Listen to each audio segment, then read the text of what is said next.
एकीकडे विकासाची स्वप्न दाखवली जात असताना दुसरीकडे प्रस्थापित आणि नियोजित रेल्वे मार्गाची दिशा बदलण्याचा घाट घातला जातोय का?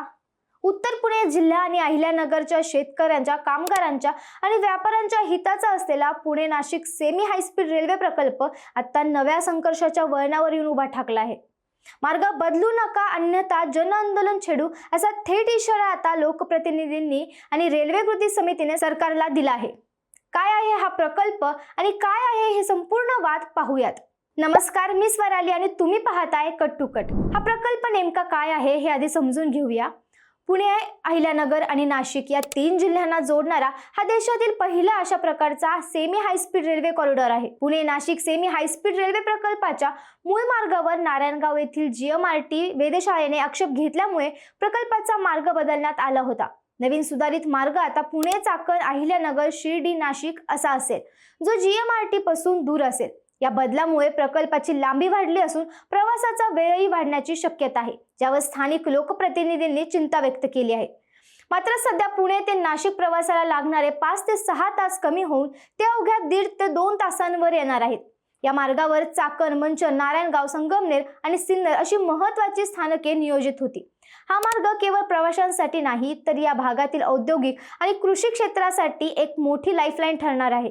चाकणची ऑटोमोबाईल हब असलेली MIDC आणि नारायणगाव नाशिकचा द्राक्ष भाजीपाला पट्टा यांना या रेल्वेमुळे थेट बाजारपेठ उपलब्ध होणार आहे. पण गेल्या काही दिवसांपासून या रेल्वेचा मूळ मार्ग बदलून तो दुसऱ्या भागातून नेण्याच्या हालचाली सुरू असल्याची चर्चा सुरू झाली आणि तिथूनच या वादाला तोंड फुटले. या वादात आता लोकप्रतिनिधींनी देखील भूमिका घेतली आहे. आमदार सत्यजित तांबे यांनी यावर अत्यंत आक्रमक भूमिका मांडली आहे. नुकतेच पुणे नाशिक रेल्वे कृती समितीच्या शिष्टमंडळाने त्यांची संगमनेर येथे भेट घेतली. या भेटीत जुना मार्गच कायम ठेवण्याची मागणी करण्यात आली. तांबे यांचे म्हणणं आहे की हा जुना मार्ग तांत्रिक आणि आर्थिकदृष्ट्या सर्वांसाठी योग्य आहे. उत्तर पुणे जिल्ह्यातील खेड, आंबेगाव, जुन्नर आणि अहिल्यानगरमधील संगमनेर हा भाग भाजीपाला, फळे आणि दूध उत्पादनासाठी ओळखला जातो. इथला शेतीमाल मुंबई, पुण्यासारख्या शहरात वेळेवर पोहोचणे अत्यंत गरजेचे असते. जर हा मार्ग बदलला तर तिथल्या हजारो शेतकऱ्यांचे आणि व्यापाऱ्यांचे नुकसान होईल.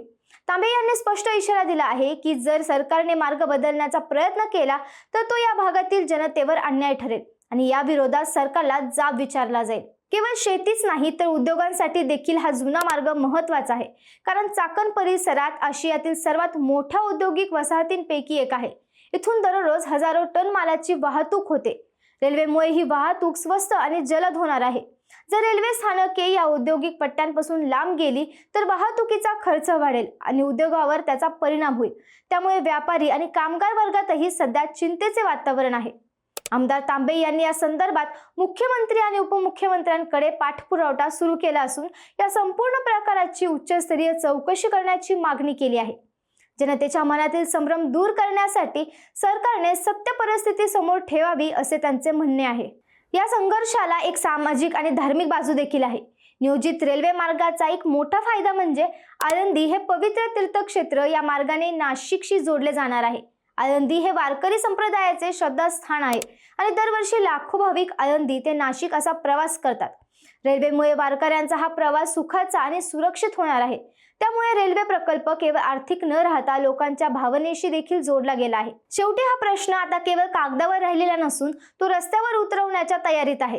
रेल्वे कृती समितीचे अध्यक्ष बाळासाहेब कड यांनी इतर कार्यकर्त्यांना स्पष्ट केले आहे की जर सरकारने जुन्या मार्गाला अधिकृत मान्यता दिली नाही आणि कामाला गती दिली नाही तर पुणे नाशिक महामार्गावर मोठे जनआंदोलन छेडले जाईल. लोकशाही जनतेचा आवाज महत्त्वाचा असतो आणि जर विकासाचा प्रकल्प जनतेचाच हिताचा नसेल तर त्याला विरोध होणं स्वाभाविक आहे. 16,000 कोटीचा हा प्रकल्प महाराष्ट्राच्या प्रगतीला नवी दिशा देऊ शकतो, पण त्यासाठी पारदर्शकता आणि स्थानिक जनतेचे हित जपणे आवश्यक आहे. सरकार जनतेच्या मागण्या मान्य करून जुना मार्ग कायम ठेवणार की प्रकल्प राजकीय वादातच अडकणार हे पाहणं आता महत्त्वाचं ठरणार आहे.